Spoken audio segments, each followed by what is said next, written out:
এইটো কোনটো পানী যোগান আঁচনিৰ পৰা আপোনালোকে পানী বঞ্চিত হৈছে? আমি এইটো হাতীপতি জ্যোতিনগৰৰ পৰা পানীটো পাইছিলোঁ। আগতে আমাৰ বগীচাপৰি ৱাটাৰ ছাপ্লাইৰ পৰা পানীটো দিছিলে, সেই লাইনটো কাটি দিলে। কাটি দিয়াৰ পাছত আমাৰ জ্যোতিনগৰ ৱাটাৰ ছাপ্লাইৰ পৰা আমাক পানীটো যোগান দিছিলে। যোগান দিয়াৰ পাছতে আমি প্ৰায় দুমাহমান পানী পালোঁ। পোৱাৰ পাছতে আৰু পানীটো নাই, নোপোৱা হৈ গ'লোঁ। সেইটো সময়ত আমি নদী পানীটো অলপ চলপ ব্যৱহাৰ কৰিছিলোঁ। তেনেকুৱাতে দিল ছাইডৰ মানে মাৰ্ট পেলালে নে কি পেলালে, পানীটো বহুত লেতেৰা অৱস্থা হৈ গ'লগৈ, খাব নোৱাৰো, গোন্ধ। আৰু 2 নম্বৰতে নদীখনত হৈ গ'লগৈ দল।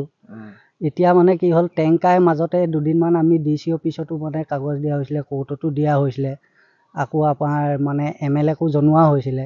তেওঁলোকে একো সিদ্ধান্ত নল'লে। সিদ্ধান্ত নোলোৱাৰ ফলত মানে আমাৰ এতিয়া পানীটো অল টোটেলি বন্ধ হৈ গ'লগৈ। আমি পানী এটোপালো খাবলৈ নাপাওঁ।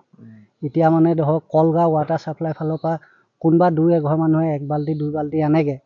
আমিবোৰকে এতিয়া নদী পানীকে আৰু ফিল্টাৰ কৰি মেলি যেনে তেনে দিন পাৰ কৰিছোঁ। তাকে আমি চৰকাৰক অনুৰোধ কৰিছোঁ যাতে আমাক এই পানীকণৰ ব্যৱস্থাটো সুব্যৱস্থা কৰি দিয়ে। নহ'লে আমি ইয়াত অহা election, ward member election, panchayat election আহি আছে। পঞ্চায়ত ইলেকশ্যনৰ কাৰণে আমি গাঁওবাসী, চতুৱা চাপৰি গাঁওবাসীয়ে ভোট বৰ্জন কৰিব লাগিব। ইয়াকে চৰকাৰৰ ওচৰত আমি অনুৰোধ কৰিলোঁ।